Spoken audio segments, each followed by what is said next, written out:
নমস্কার, সুরজিৎ মান্না ক্রিয়েশনস চ্যানেলের পক্ষ থেকে তোমাদের সবাইকে সুস্বাগতম। আশা করি তোমরা সকলে ভালো এবং সুস্থ আছো।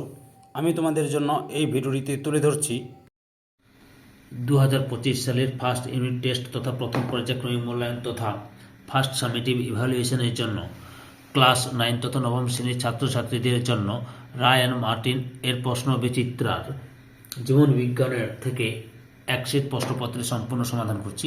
তার আগে তোমাদের কাছে অনুরোধ, তোমরা ভিডিওটি না টেনে পুরোটা দেখো। ভিডিওটি কেমন লাগলো কমেন্ট করে জানো, ভিডিওটিতে লাইক দাও এবং প্রচুর পরিমাণে তোমার বন্ধু বান্ধবদের শেয়ার করো। আর যদি চ্যানেলে নতুন হও তাহলে চ্যানেলটিকে সাবস্ক্রাইব করে এই চ্যানেলের সঙ্গে যুক্ত হয়ে যাও।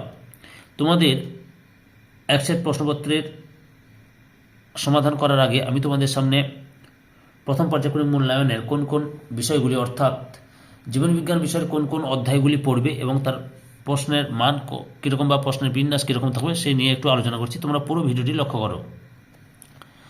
নবম শ্রেণীর প্রথম পর্যায়ক্রমিক মূল্যায়নের প্রশ্ন কাঠামো এবং নম্বর বিভাজন লক্ষ্য করো।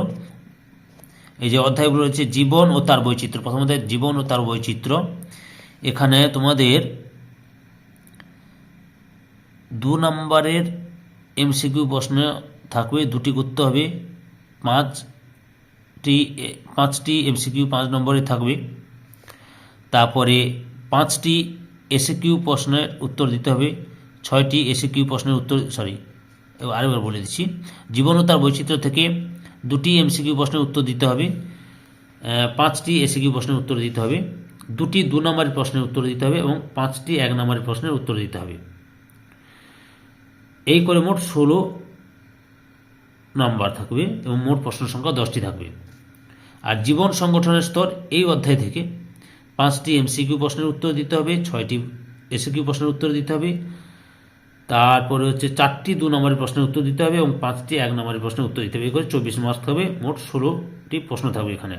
তাহলে তোমাদের মোট এমসিকিউ প্রশ্নের উত্তর দিতে হবে 7, এসিকিউ প্রশ্নের উত্তর দিতে হবে 11, তারপরে 12 নম্বরের থাকবে 2 নম্বরের প্রশ্ন উত্তর দিতে হবে, আর 5 নম্বরের 2টি প্রশ্নের উত্তর দিতে হবে, অর্থাৎ 10 নম্বর, মোট 40 নম্বরের প্রশ্নের উত্তর দিতে হবে। যেখানে মোট প্রশ্ন সংখ্যা 26টি প্রশ্নের উত্তর দিতে হবে 40 নম্বরের।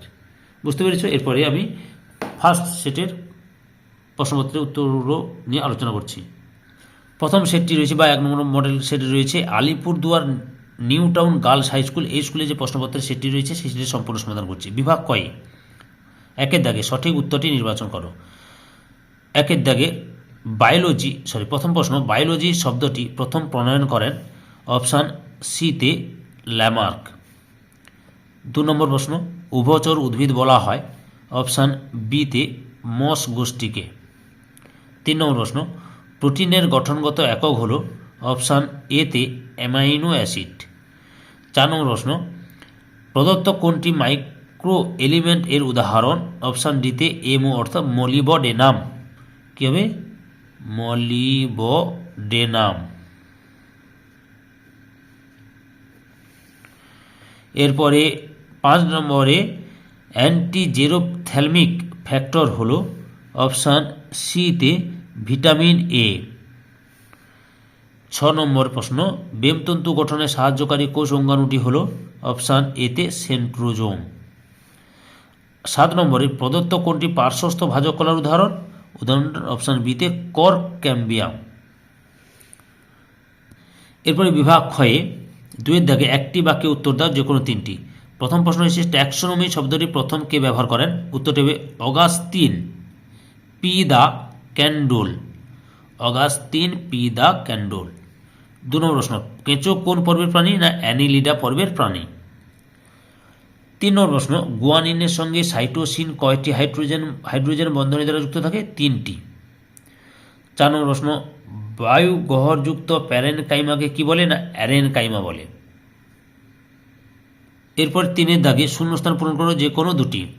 1 নম্বরে কম্বো প্লেট ড্যাশ পর্বে দেখতে পাওয়া যায় না চিরুনি পর্বে। কি? চিরুনি পর্বে। 2-এর দাগে ড্যাশ এর অভাবে রিকেট রোগ হয়? ভিটামিন ডি এর অভাবে রিকেট রোগ হয়। এরপরে লক্ষ্য করো কি রয়েছে 3-এর দাগে 80S রাইবোজোমের অর্ধ একক দুটি হল 40S এবং 60% হিস্টোন প্রোটিন। থাকে। তারপরে কি রয়েছে না, শুদ্ধ অশুদ্ধটি লক্ষ্য করো। ঠিক চারিদিকে ঠিক বাক্যের পাশে টিক আর ভুল বাক্যের পাশে ক্রস চিহ্ন দাও। 1 নম্বরে উত্তেজিতা জীবের একটি বৈশিষ্ট্য, এটা হচ্ছে ঠিক। আর 2 নম্বরে কোষের সমষ্টিকে অঙ্গ বলে, এটা হচ্ছে ভুল। এবার 5-এর দাগে এ স্তম্ভের সঙ্গে বি স্তম্ভের সম্পর্ক স্থাপন করে লেখো। এ স্তম্ভ মনেরা, বিতে পেপটাইডোগ্লাইক্যান, প্রতিবর্তক ক্রিয়া, সিতে সুষুম্না কাণ্ড, সমাঙ্গদেহী উদ্ভিদ, এতে শৈবাল। 4 নম্বরে স্ক্লেরাইট, ইতে প্রস্তর কোষ। এবারে বিভাগ গয়ের দাগে লক্ষ্য করো। বিভাগ গয়ের 6 দাগে নিম্নলিখিত প্রশ্নগুলি সংক্ষিপ্ত উত্তর দাও, যে কোনো 6টি। 1 নম্বরে মাইক্রোস্ফিয়ার কি? তোমরা এই সমস্ত প্রশ্নের উত্তরগুলি যে এখন দেখাচ্ছি তোমাদের, এটা রায় মার্টিন সহায়িকা বই থেকে দেখাচ্ছি। ওকে, বুঝতে পেরেছ? রায় অ্যান্ড মার্টিন সহায়িকা বই থেকে দেখাচ্ছি। এই যে দেখো, মাইক্রোস্ফিয়ার সংজ্ঞা, বিজ্ঞানী সিডনি ফক্স এর মতে আদি পৃথিবীতে সমুদ্রের জলে অর্ধভেদ্য পর্দাবৃত প্রোটিন, ডিএনএ, আরএনএ প্রভৃতির দ্বারা গঠিত যে সমস্ত বৃহৎ কোলিয়েডীয় দানাগুলি সম্মিলিতভাবে উপস্থিত ছিল তাদের মাইক্রোস্ফিয়ার বলে। 2 দাগে একবীজপত্রী ও দ্বিবীজপত্রী উদ্ভিদের মধ্যে প্রদত্ত বিষয়ে পার্থক্য লেখ। বীজপত্র ও পাতার বিন্যাস লক্ষ্য করো। যে বীজপত্র, একবীজপত্রী ভ্রূণ একটি বীজপত্র যুক্ত হয়, ভ্রূণ দুটি বীজপত্র যুক্ত হয়। শিরাবিন্যাস বা পাতার বিন্যাস, পাতায় সমান্তরাল শিরাবিন্যাস দেখা যায়, পাতায় জালিকাকার শিরাবিন্যাস দেখা যায়। 3 দাগে একাইনোডার্মাটা পর্বের 2টি বৈশিষ্ট্য লেখো। এই যে একাইনোডার্মাটা পর্বের বৈশিষ্ট্য, প্রথম পর্ব বৈশিষ্ট্য হচ্ছে দেহ সংগঠন, বহুকোষী, টিপটোব্লাস্টিক, পঞ্চাশঙ্ক, অরৈয়ভাবে প্রতিসম সামুদ্রিক প্রাণী, দেহত্বক কণ্টকময়। 2 নম্বর বৈশিষ্ট্য হল কঙ্কাল, অন্তঃকঙ্কাল ক্যালসিয়াম নির্মিত অসিকল দ্বারা গঠিত, যা ত্বকে গেঁথে থাকে। বহিঃকঙ্কাল গঠিত হয় শক্ত চলনক্ষম কাঁটা দ্বারা, এগুলি ত্বকের বাইরের দিকে অবস্থান করে। 4 নম্বর প্রশ্ন, জীবদেহে জলের ভূমিকা আলোচনা করো। লক্ষ্য করো, প্রতিটি জীবদেহের প্রায় 60 থেকে 90% হল জল। জল প্রোটোপ্লাজমকে সজীব ও সক্রিয় রাখে। জল নিম্ন শ্রেণীর প্রাণীদেহে এবং সমস্ত উদ্ভিদদেহে সংবহনের মাধ্যমরূপে কাজ করে। উন্নত প্রাণীদের রক্তের অন্যতম প্রধান উপাদান হল জল। 5 দাগের প্রশ্ন, কোষ পর্দার 2টি কাজ লেখো।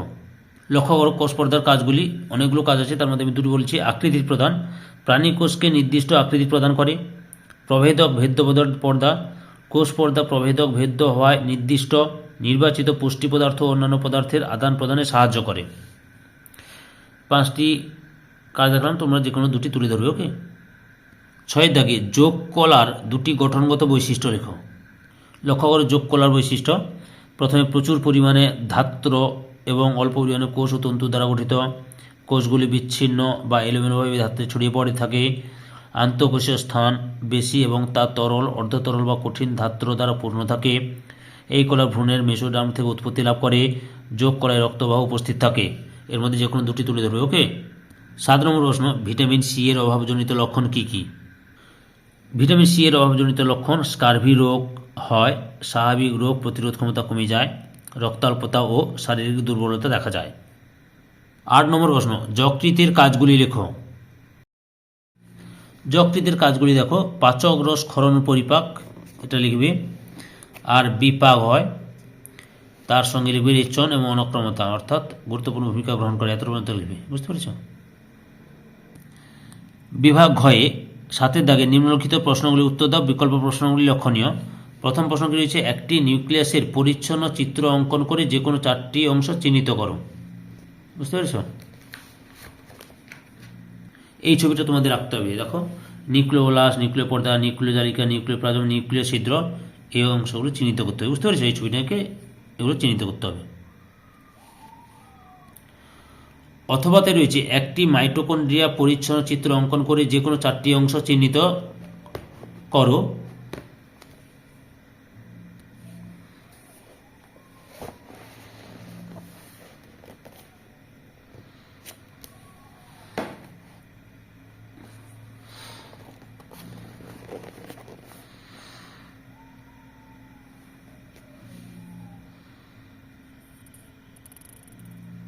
লক্ষ্য করেছ?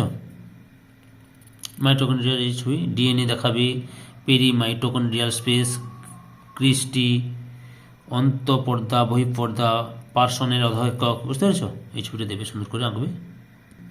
2-এর দাগে দ্বিপদ নামকরণের যে কোনো 3টি নিয়ম উল্লেখ করো। লক্ষ্য করো, দ্বিপদ নামকরণ নিয়মকরণ তৈরি করেছেন ইন্টারন্যাশনাল কোড অফ বোটানিক্যাল নোমেনকালচার এবং ইন্টারন্যাশনাল কোড অফ জুওলজিক্যাল নোমেনকালচার। এদের সুপারিশ অনুযায়ী সর্বজন গৃহীত দ্বিপদ নামকরণের নিয়মগুলি রয়েছে। নিয়ম 1 নম্বর, নিয়ম 2 নম্বর, নিয়ম 1 নম্বর, 2 নম্বর, 3 নম্বর এবং 4 নম্বর, যে কোনো 3টি নিয়ম তুলে ধরবে, বুঝতে পেরেছ? তারপরে রয়েছে মনেরা ও প্রোটিস্টার মধ্যে 2টি পার্থক্য লেখ। বলে দিচ্ছি, দেখো, এই যে জীব এককোষী প্রোক্যারিওটিক, রাজপৃষ্ঠ হচ্ছে এককোষী ইউক্যারিওটিক। প্রজননিক বস্তু নিউক্লিয়েড ও বা ক্রোমোজোম। পর্দাবৃত কোষীয় অঙ্গাণু থাকে না থাকে, বুঝতে পেরেছ? অথবা উদাহরণসহ আর্থ্রোপোডা পর্বে 3টি বৈশিষ্ট্য লেখ। লক্ষ্য করো, আর্থ্রোপোডা পর্বে বৈশিষ্ট্যগুলো তুলে ধরলাম। এখানে 5টি বৈশিষ্ট্য তোমাদের সামনে তুলে ধরলাম, তোমরা যে কোনো 3টি বৈশিষ্ট্য তুলে ধরবে। ওকে, এই ভিডিওর লাস্ট প্রশ্ন, নেটোকর্ড কাকে বলে? লক্ষ্য করো, কর্ডা পর্বভুক্ত প্রাণীদের জীবনকালে কোনো না কোনো দশায় দেহের পৃষ্ঠদেশ বরাবর যে নিরেট দণ্ডাকার গঠন উপস্থিত থাকে তাকে নেটোকর্ড বলে। নেটোকর্ড উন্নত প্রাণীদেহে মেরুদণ্ড দ্বারা প্রতিস্থাপিত হয়। সম্পূর্ণ ভিডিওটি দেখে আমার চ্যানেলে পাশে থাকার জন্য তোমাদের সবাইকে অসংখ্য ধন্যবাদ।